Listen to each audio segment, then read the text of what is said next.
Bharat news में नमस्कार। आपके साथ मैं हूं खुशबू। दोस्तों, आज मैं हाजिर हूं हमारे उज्जवल भारत न्यूज के खास कार्यक्रम स्टार्स ऑफ मीरा भाईंदर में। इस खास पेशकश में हम मीरा भाईंदर के उस स्टार मेहमान से आपकी रूबरू करवाते हैं जिनका योगदान इस मीरा भाईंदर शहरवासियों के लिए भी खास है।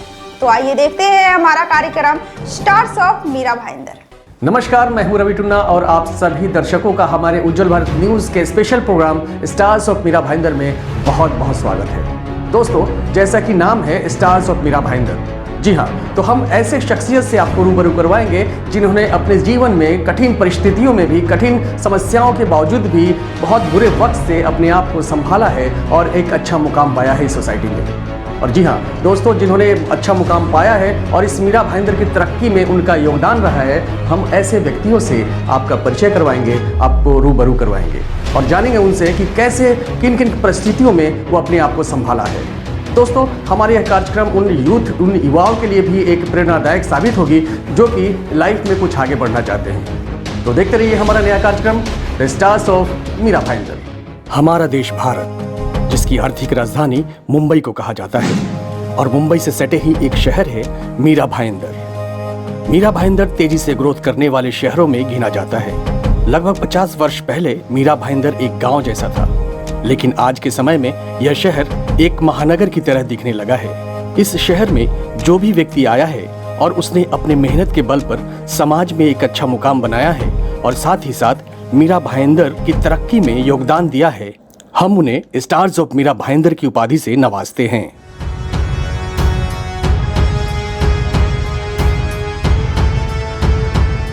जी हाँ दोस्तों, उज्जवल भारत न्यूज हर उस व्यक्ति को सलाम करता है जिन्होंने अपनी मेहनत से मीरा भाईंदर को संवारा है। हम अपने चैनल के माध्यम से उन सभी स्टार्स को आपसे रूबरू करवाएंगे और जानेंगे उनसे उनके जीवन के संघर्ष के विषय में।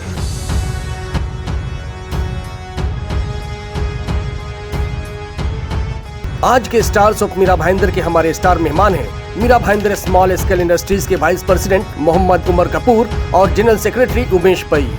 इन दोनों लोगों और उनकी टीम के अथक प्रयास से आज Mira Bhayandar small scale industries सफलतम स्टेज पर है। आइए हम सुनते हैं वाइस प्रेसिडेंट मोहम्मद उमर कपूर और जनरल सेक्रेटरी उमेश पई को और जानेंगे उनसे Mira Bhayandar small scale industry से जुड़े अनछुए पहलुओं के बारे में और इससे जुड़े संघर्ष और सफलता की कहानी उन्हीं लोगों की जुबानी। मोहम्मद उमर कपूर और उमेश पई।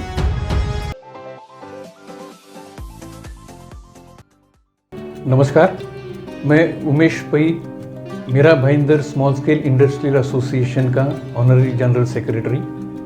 मेरी इस मीरा भाईंदर में इलेक्ट्रिकल इंडस्ट्री है और 94 से मैं यहाँ बिजनेस कर रहा हूँ।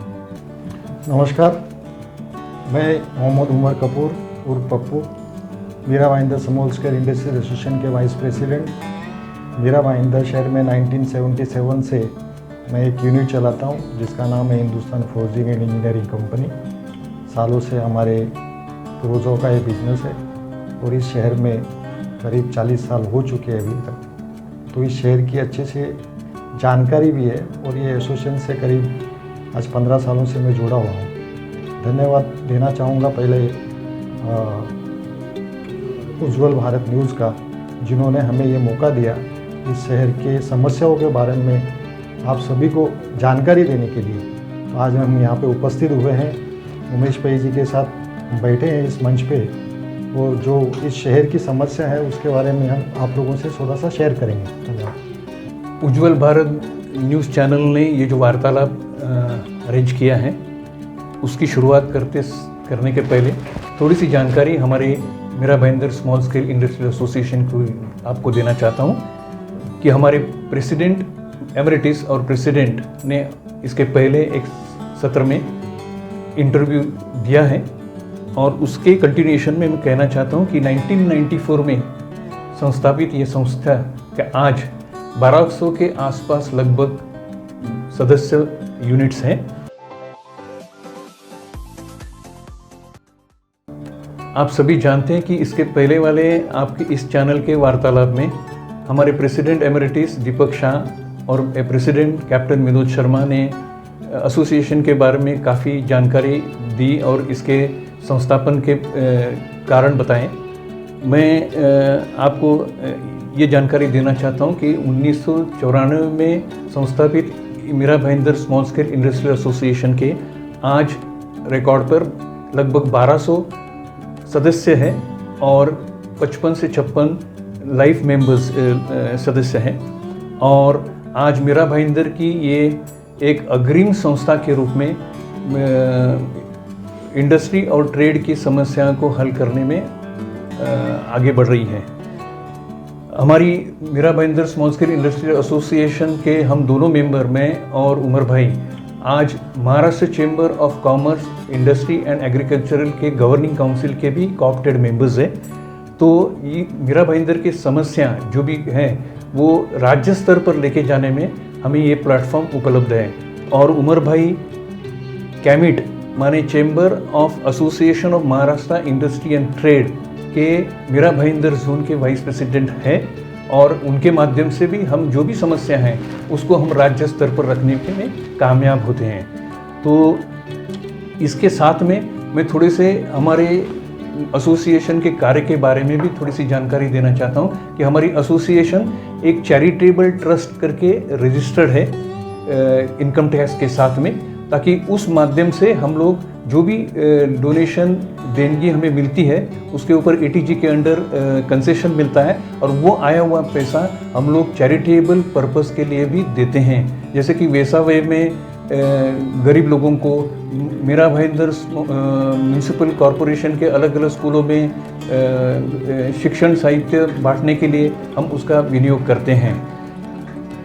उसके बाद में हमने अभी तक जो कार्य किया है वो भी मैं आपके साथ में थोड़ा सा शेयर करना चाहता हूँ कि इनिशियल स्टेज में जब भी एक्साइज का रिजाइम था तो हर एक मेंबर से एनुअल डिक्लेरेशन फॉर्म इकट्ठा करके एसोसिएशन एक साथ में ये फॉर्म एक्साइज में जमा करती थी। बाद में शॉप एंड एस्टेब्लिशमेंट एक्ट के अंडर हमें रेगुलर रजिस्ट्रेशन लेना पड़ता था हर एक यूनिट को, उसका भी इकट्ठा हम लोग फॉर्म करके फिर शॉप एंड एस्टेब्लिशमेंट डिपार्टमेंट में एक साथ में देते थे, तो ताकि उनको भी आसानी होती थी और मेंबर को भी आसानी होती थी कि बार बार वहाँ जाना न पड़े। तो ये डिपार्टमेंट से भी हमको सहकार्य था। उसके बाद में जितने भी परमिशंस और जरूरी माने no objection certificate, commencement of business certificate जो कहते हैं मीरा भाईंदर म्यूनिसिपल कॉरपोरेशन की ओर से, उसमें भी हम लोग हमारे मेंबर यूनिट को मदद करते थे कि ताकि उन्हें अपना बिजनेस करने में आसानी हो। तो इसके साथ में हम लोग अभी ये आपके साथ में बात करेंगे कि ये एसोसिएशन का जो मार्ग था वो इतना आसान नहीं था, इसमें एसोसिएशन को बहुत ही दिक्कतें आई। सर कैसा है कि भाई साहब ने कुछ जानकारी दी कि शहर का मेन जो मुद्दा था, शहर की जो तरक्की बोलते हैं, उस तरक्की के अंदर बहुत सी रुकावटें आ रही थी। उस रुकावटों को दूर करने के लिए Mira Bhayandar small scale industry association को आगे आना बहुत ज़रूरी था। वो शहर के लिए भी ज़रूरी था और एसोसिएशन के लिए भी ज़रूरी था। इस शहर में जैसे कि पूरा हिंदुस्तान के अंदर कहीं पे भी ऑक्ट्रॉय नहीं था, सिर्फ महाराष्ट्र में उस वक्त ऑक्ट्रॉय चल रहा था। ये 2006-2007 की बात बता रहा हूँ मैं। उस वक्त इंडस्ट्रीज़ बहुत प्रॉब्लम में आ चुकी थी। लोग यहाँ से शिफ्टेड हो रहे थे, कोई वसई जा रहा था, कोई पालघर जा रहा था, कोई तारापुर जा रहा था। तो इस शहर का विकास रुक रहा था। तो उस विकास को रुके नहीं, वो विकास आगे चलता रहे, उसको चलाने के लिए इस Mira Bhayandar small scale industries association ने उस टाइम पे बहुत बड़ा इनिशिएटिव लिया, जिसके लिए उमेश भाई, रमेश अशार, हमारी मीरा भाईंदर स्मॉल स्केल की पूरी टीम, उस टीम के साथ हमने 27 या 29 एसोसिएशन को जोड़ा। अकेली टीम नहीं थी, 27 या 28-29 एसोसिएशन को जोड़ा। भाई साहब शायद आपको ध्यान में रहेगा, तो उस एसोसिएशन के साथ हमने मिलकर काम किया। 27 से 28-29 एसोसिएशन ने इस शहर के अंदर ऑक्ट्रॉय निकालने के लिए पूरा सहयोग दिया। इस शहर के अंदर हमने आंदोलन किए, इस शहर के अंदर लोगों के साथ हाथ जोड़ी से भी काम किया, लेकिन इस सरकार के कान के नीचे जू नहीं रहेंगी, इसके लिए हमें स्टेट लेवल के ऊपर प्लेटफॉर्म के साथ जाना पड़ा, जो कि मासिया है, Maharashtra chamber of commerce and industry agriculture. उन्होंने कुछ साल पहले टाटा के साथ में इस ऑक्ट्रॉय को निकालने के लिए बहुत सी प्रयत्न किए थे, लेकिन नहीं हुआ था। तो उस प्लेटफॉर्म को भी हमने यूज किया। लास्ट में ये हो गया कि 3 साल 2 साल तक बहुत कोशिश होने के बावजूद इस शहर में शायद उस टाइम पे महापौर एक निर्दलीय उम्मीदवार था जो इस शहर का महापौर था। हमने उनसे भी बहुत रिक्वेस्ट की, लेकिन ऐसा कुछ नहीं हुआ कि शहर से ऑक्ट्रॉय जाए। लास्ट में अशोक राव चौहान उस टाइम चीफ मिनिस्टर थे, उनसे मुलाकात की, उनको कहा कि ये सिस्टम भ्रष्टाचारी सिस्टम है। उस वक्त इस शहर के अंदर 40 से 50 करोड़ रुपए कलेक्शन होते थे साल के, जो उसको रुकाने के लिए हमने इसके अंदर जो इनिशिएटिव लिया कि ये कैश का व्यवहार है, कैश के अंदर जो स्टेट के अंदर जो चल रहा है, मतलब मीरा भाईंदर शहर के अंदर की रोड के ऊपर आपकी गाड़ियाँ रुकाई जाती है और उसके अंदर से आप कैश पैसा भर के आते हैं। तो इसको लेके हुए जरा हमने सीएम से थोड़ी चर्चा की, तो सीएम के थोड़े से दिमाग में आया, तो उन्होंने कहा कि इसका अल्टरनेटिव क्या है। तो इस मीरा भाईंदर शहर से हम लोगों ने बहुत इस चीज़ की मेहनत लेके उनको अल्टरनेटिव दिया कि आप इसके अंदर कोई भी टैक्सेस लो, क्योंकि हम शहर का विकास चाहते हैं, हम शहर को गिराना नहीं चाहते, हम यहाँ से जाना भी नहीं चाहते, शहर के अंदर कुछ करना चाहते हैं। तो फिर ये सेस नाम का एक उन्होंने एडिशनल ये किया कि हम सेस, लेकिन उसके अंदर ये था कि सेस के अंदर हमें कोई तकलीफ नहीं थी, लेकिन उसके अंदर कानूनी पेचीदे इतने थे जिससे लोग उसको कबूल करना नहीं चाहते थे। लोग ऑक्ट्रॉय देना पसंद कर रहे थे लेकिन सेस लगाना नहीं चाहते थे। तो फिर लोगों को हमने थोड़ा सा समझा, गवर्नमेंट के साथ बैठे, लोगों के साथ बैठे, सेस इम्प्लीमेंट हुआ, सेस निकला, फिर ऑक्ट्रॉय। लेकिन ऑक्ट्रॉय का तो हमें यहाँ चाहिए ही नहीं थी। फिर हमने आंदोलन चालू किया, तो उस वक्त हमारे 7 से 27 जो एसोसिएशन जुड़ी थी वो जा चुकी थी और हम अकेले रह गए थे उस वक्त। इवन इस शहर की 2 बड़ी 3 एसोसिएशन थी, उनका सहयोग था, लेकिन सिर्फ मैं और उमेश पै इस चीज को छोड़ना नहीं चाहते थे। उस वक्त हमारे साथ जो घड़ा जिसको आप बोलते हो ना, इस शहर को आज ये एसोसिएशन को हमने इसी तरह जिंदा नहीं रखा है। लोगों के लिए हमने बहुत काम किया है। जो इस शहर के अंदर एलबीडी के अंदर 300 करोड़ रुपए जो कलेक्शन होता था मीरा भाईंदर शहर के लिए, उस कलेक्शन तो व्यापारियों से ही जाता था ना। आज समझो वो व्यापारियों को तो फायदा हुआ है। अब शहर उसके बिहाफ में ऊपर इनको स्टैम्प ड्यूटी के ऊपर 1% बढ़ा के दिया है, तो गवर्नमेंट को वहाँ से कलेक्शन हो रहा है शहर का विकास के लिए। हमने इनका कोई विकास कहीं पे Mira Bhayandar small scale industry association ने महानगर पालिका का नहीं रुका है, उनका विकास उसी तरह चल रहा है। लेकिन जो व्यापारियों की तकलीफ थी उसको दूर करने की कोशिश की, जो हमने की। उसके बाद में भी एलबीडी इम्प्लीमेंट हुआ, हमने सहयोग किया, अच्छा कलेक्शन दिया महानगर पालिका को। लेकिन कुछ स्टेट गवर्नमेंट के कमिटमेंट थे बीजेपी के उस टाइम के कि हमारी सरकार आती है तो हम इस मुद्दे को निकालेंगे, तो उन्होंने उनकी सरकार बनने के बाद शायद ये एलबीडी गई। ऑक्ट्रॉय माने एक ये इनपुट टैक्स है, जो भी मीरा भाईंदर किसी भी म्यूनिसिपल एरिया के बाहर से आने वाली वस्तु के ऊपर ये एक टैक्स लगाया जाता है और उसका चैप्टर वाइज कैटेगरी किया हुआ है। किसी पे 1%, किसी पे 0.5%, किसी पे 2%, और लिकर विकर होगा तो 8% तक भी था। लेकिन इसमें ट्रांसपेरेंसी नहीं थी इसमें। तो हम चाहते थे कि हम लोग इंडस्ट्री वाले हैं तो काफ़ी हद तक हमारे व्यवहार अतिशय क्लीन और रहते ऐसा मैं मानता हूँ, और इसलिए हम इसमें ट्रांसपेरेंसी चाहते थे, क्योंकि हमारी कभी कभी गाड़ियाँ 1-2 दिन डिटेन होती थी सभी की, और वो जो तकलीफ़ है फिर उसके डिटेंशन चार्जेस हैं, बाद में ऑक्ट्रॉय के वहाँ के कर्मचारियों के साथ में डील करना। और यहाँ मीरा भाईंदर का और एक प्रॉब्लम था कि यहाँ प्राइवेट कॉन्ट्रैक्टर को दिया हुआ था पूरा ये तो उसके बात करने के उनके और उनके लोगों के बात करने के तरीके अलग ही थे, तो वो इंसल्टिंग बिहेवियर हमें नहीं जमता था। तो फिर हमने बहुत स्ट्रांगली इसको अपोज किया और फिर हमने 5 दिन मीरा भाईंदर बंद रखा है इन सभी एसोसिएशन के साथ रहकर। जैसे उमर भाई ने बताया कि उसके बाद में जब सेस के बारे में मालूम पड़ा कि सब लोग मुझे और उमर भाई को ब्लेम करने लगे कि आप ऑक्ट्रॉय पोस्ट को अपने डेस्क पे लाके बिठा दिया, क्योंकि सेस है तो वो तो अकाउंट बेस्ड टैक्स था कि जिसमें आपको अपने अकाउंट्स प्रोड्यूस करने थे, तो थोड़े लोगों को इसकी दिक्कत हुई। लेकिन आज मैं कहता हूँ कि एलबीटी जो कि हमने इतने पीछे गवर्नमेंट के पीछे पड़े, तो अल्टीमेटली उस टाइम के मुख्यमंत्री ने 3 म्यूनिसिपैलिटियों को सिलेक्ट कर दिया। उसमें से पहली थी मीरा भाईंदर, बाद में दूसरी थी नांदेड़ क्योंकि वो सीएम की कॉन्स्टिट्यूंसी थी, और तीसरी जलगांव। और मेरे को हम दोनों को कहने में और Mira Bhayandar small scale industry को कहने में ये गौरव की बात है कि मीरा भाईंदर ये म्यूनिसिपल कॉरपोरेशन एक ऐसी पहली कॉरपोरेशन निकली कि जिन्होंने पहले साल में ही एलबीटी का कलेक्शन ऑक्ट्रॉय से भी क्रॉस कर दिया, 102 करोड़ किया। माने ये हमारे लिए अचीवमेंट थी। इसमें हमें सहयोग उस वक्त के म्यूनिसिपल कमिश्नर, उस वक्त के म्यूनिसिपल डिप्टी कमिश्नर, इनके सहयोग में और उनके साथ में हमने काफ़ी सेमिनार किए, लोगों को एजुकेट किया। और उसके वजह से पहले इसमें होने के बाद में तो वो बढ़ते ही गया। और जैसे उमर भाई ने बताया, डर था कि शायद एलबीटी का कलेक्शन ऑक्ट्रॉय से कम हो, इसलिए 1% का स्टैम्प ड्यूटी का एडिशन इनको दिया, तो इनका तो कलेक्शन बहुत ही अच्छा हो गया।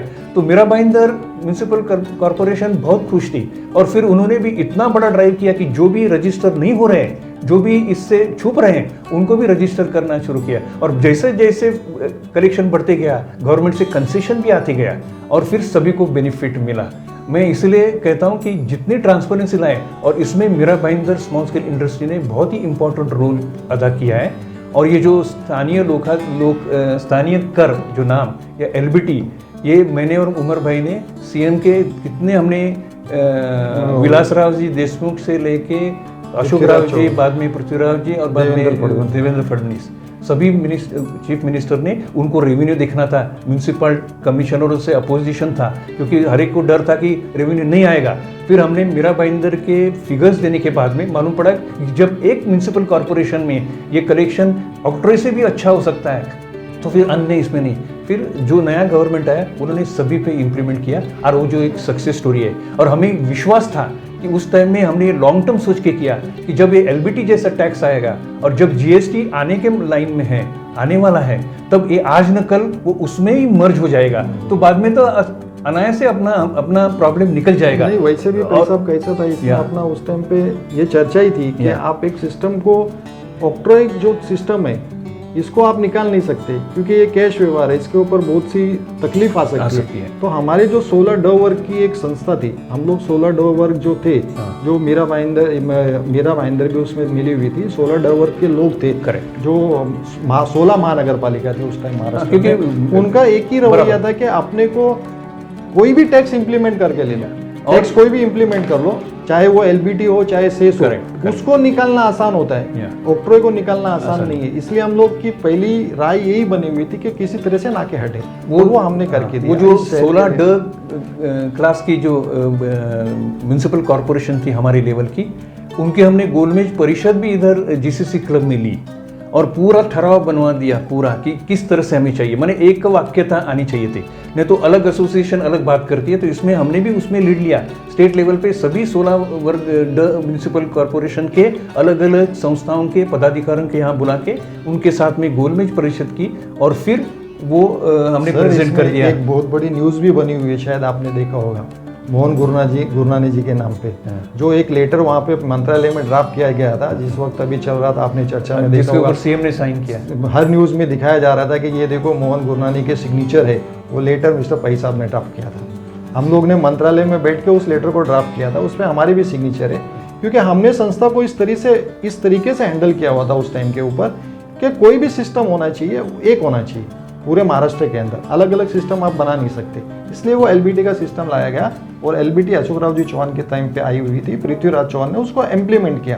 तो बहुत ही अच्छे तरीके से इस शहर का हमने विकास चाहा है, और आगे भी चाहेंगे, चाहे वो एलबीटी का मसला हो। अब बहुत से मसले हैं जो इंडस्ट्रीज को आज भी पड़े हुए हैं, लोगों की समस्या काफ़ी है जिसके लिए हम लड़ना चाहते हैं। और हम पई साहब से अभी थोड़ी सी चर्चा में बता रहे थे कि रास्ते के अंदर जो इस यहाँ के इंडस्ट्रीज की लोगों की जो हालात है, हमने एक समस्या हल की, लेकिन शहर के अंदर काफ़ी समस्या है। अभी कैप्टन साहब ने बताया कि ईसीएस का जो हॉस्पिटल्स की बात जो हो रही है, तो उसकी जगह ऑलरेडी यहाँ पे रिजर्व प्लॉट पड़ा हुआ है। आज हमने उसकी डिमांड करीब 15 साल से कर रहे हैं, लेकिन नहीं हो रहा है। अभी लास्ट में हमने कमिश्नर से बात किया था, क्या होता है कि इस शहर का दुर्दैव्य है, मैं तो कहना चाहूँगा इस शहर का दुर्दैव्य है कि आपने इस 1.5 से 2 साल के अंदर जितने कमिश्नरों की बदली देखी है, इतने मिनिस्टरों की बदली क्यों नहीं होती? आपने इस शहर का क्या खाका बिगाड़ने के लिए लगाया हुआ है क्या?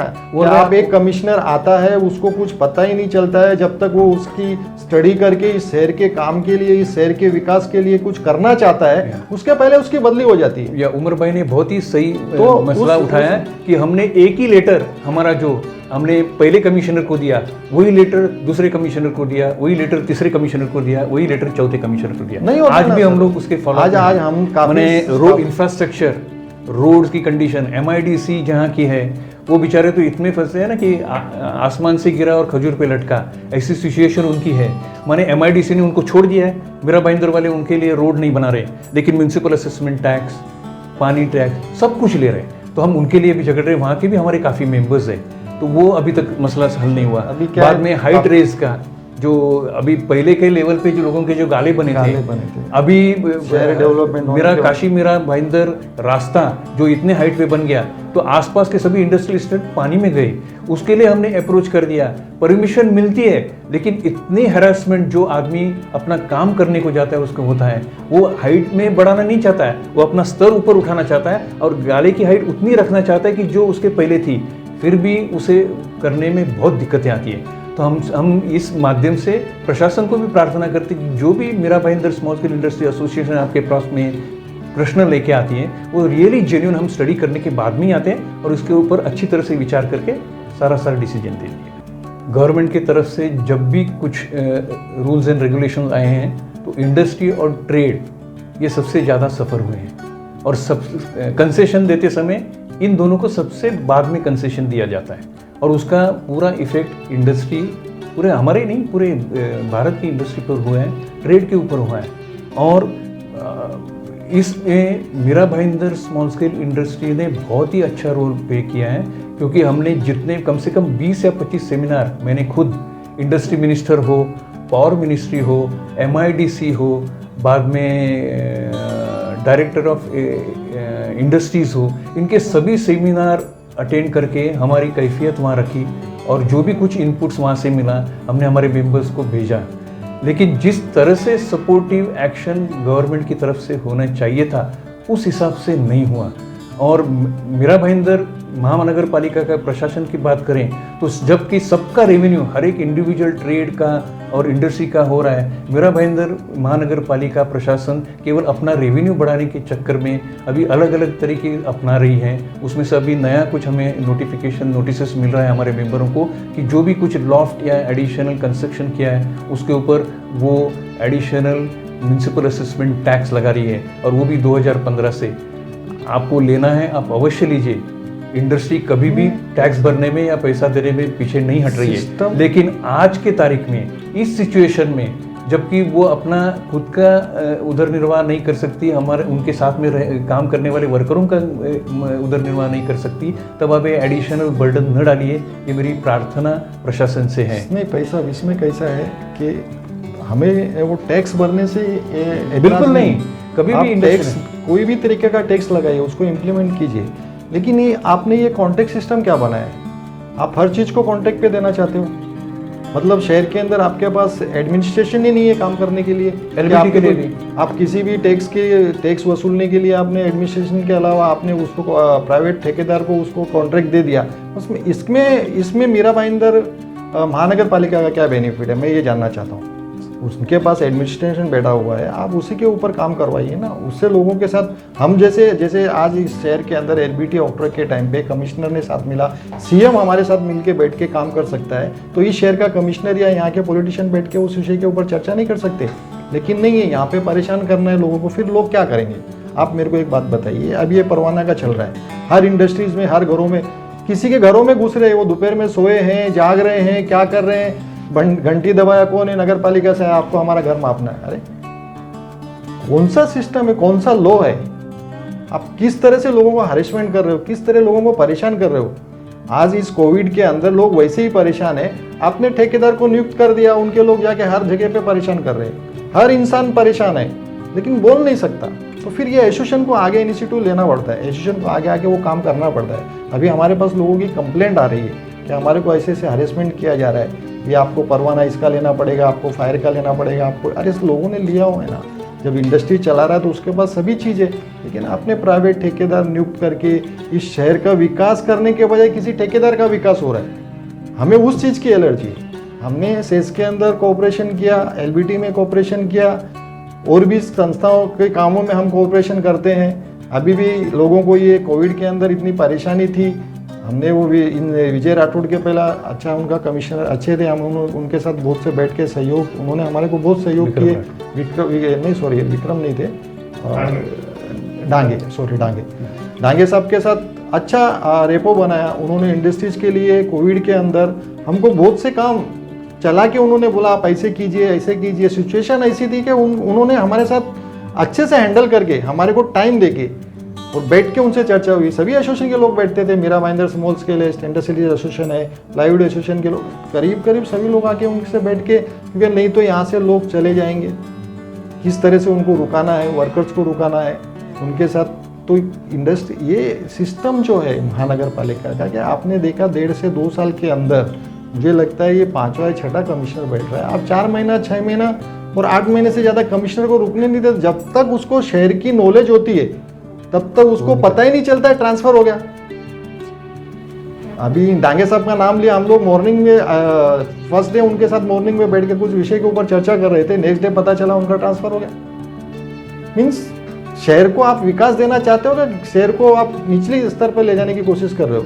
हमारा प्रशासन से, स्टेट गवर्नमेंट से निवेदन रहेगा कि ये थोड़ा सा कोविड काल चल रहा है, नहीं तो हम पर्सनली जाके शायद अभी तक चीफ सेक्रेटरी वगैरह से मिलके इस विषय में चर्चा कर चुके होते कि ये जो बार बार कमिश्नर का तबादला हो रहा है ये नहीं होना चाहिए शहर के अंदर, क्योंकि शहर का विकास करने वाला वही बंदा है। आप उसको करने ही नहीं दे रहे हो तो वो कैसे काम करेगा। सबसे बड़ी समस्या इस शहर की ये थी कि ग्राम पंचायत के काल में जो भी इंडस्ट्रीज डेवलप हुई थी उस वक्त इस शहर के अंदर पूरा खाड़ी था।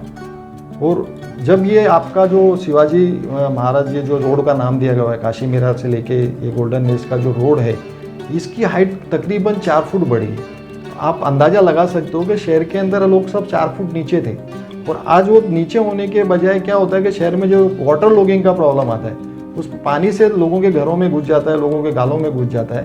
तो घरों में घुस गया तो अभी 3-4 माले की बिल्डिंग है, तो उसका कुछ अल्टरनेटिव गवर्नमेंट को सोचना चाहिए, महानगर पालिका को सोचना चाहिए।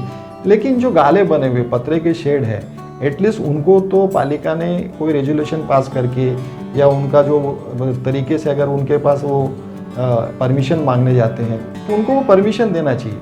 ये मेरी महानगर पालिका से मांग है, क्योंकि शहर के अंदर हालात ऐसे हैं कि आप अगर कुछ करना चाहते हो रिपेयरिंग के नाम से तो आपको इतने लोग आ जाते हैं कि आप वो काम कर ही नहीं सकते हो, और वो काम होगा भी नहीं। इसके लिए पालिका को जो जूने हैं समझो उनको एक रेशियो तय करना चाहिए कि 1995 या 96 जैसे झुपड़ों का इन्होंने स्लम का एरिया का बोल रहे कि भाई 96 में बन गया तो उनको मान लिया जाएगा। उसी तरह इस शहर के अंदर जिनके जो एग्रीमेंट्स वगैरह जूने हैं, जिनके गाले एकदम ख़राब हो चुके हैं, उनको एक रिपेयरिंग का परमिशन देके उनको सहयोग करना चाहिए। इंडस्ट्रीज़ की ये हमारी उनसे एक पर्सनली मांग है, और इसके लिए हम लोग अभी शायद कमिश्नर से जाके मिलेंगे भी, और आपके चैनल के माध्यम से भी शायद हम उनसे बात करेंगे कि भाई इस तरीके का काम शहर के अंदर इंडस्ट्रीज़ को आपको देना चाहिए, इंडस्ट्रीज़ को लोगों को ये सहयोग करना चाहिए, ऐसा हम डिमांड करेंगे।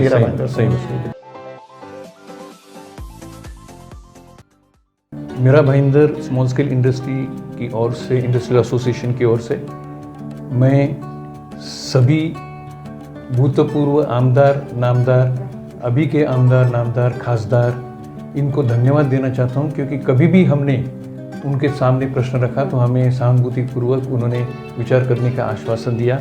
हमारी हो सके तो मीटिंग भी करवाई प्रशासन से।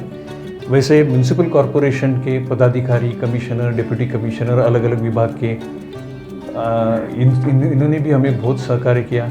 पुलिस डिपार्टमेंट है जो हमने कभी भी कोई मोर्चे या ऐसा कुछ भी नहीं निकाला, शांतिपूर्वक हमने हमारे सब मांगे रखी। लेकिन पुलिस डिपार्टमेंट जो भी हमने किया, हमने पुलिस डिपार्टमेंट को भी इत्तला करके उन्होंने भी हमें हर तरीके से सहयोग किया है काफ़ी। या 1-2 बार कभी हमने मोर्चे निकाले थे एलबीटी के टाइम में, तब भी हमें बहुत सहकार्य मिला इनसे। वैसे यहाँ की जनता सबसे इम्पोर्टेंट है कि जिन्हें लगा कि हम इस मीरा भाईंदर के लिए कुछ कर रहे हैं, क्योंकि उस टाइम में ऑक्ट्रॉय इतना हावी हो गया था कि लेडीज़ लोगों के पर्स और इसमें हाथ जाने लगे थे और इतने परेशान थे। तब जब उन्हें मालूम पड़ा कि Mira Bhayandar small scale industry का एसोसिएशन के नेतृत्व में सभी एसोसिएशन इकट्ठा होके इस कार्य में लगी हुई है ऑक्ट्रॉय हटाने में, तो अलग अलग सिविक एसोसिएशंस भी हमारे साथ में जुड़ी कि हम आपके साथ में हैं, लेकिन इसको किसी भी हालत में हटा दो। और इसलिए मैं उन्हीं को भी धन्यवाद देना चाहता हूँ कि डायरेक्टली इनडायरेक्टली उन्होंने भी हमें हेल्प किया। और सबसे आखिर में उज्ज्वल भारत न्यूज़ चैनल को धन्यवाद देना चाहता हूँ कि उन्होंने Mira Bhayandar small scale industrial association का कार्य की दखल ली, हमें आज मौका दिया दूसरी बार कि हम हमारी इस शहर की इंडस्ट्री और ट्रेड की थोड़ी बहुत समस्या के बारे में बात करें, और अपेक्षा करता हूँ कि आपके माध्यम से ये हमारी जो समस्याएं हैं वो प्रशासन तक पहुँचेगी। दिल से धन्यवाद। नमस्कार। शुक्रिया। अब हम फिर अगले एपिसोड में आपसे रूबरू करवाएंगे एक नए शख्सियत से जो होंगे हमारे स्टार ऑफ मीरा भाईंदर। देखते रहें उज्जवल भारत न्यूज़।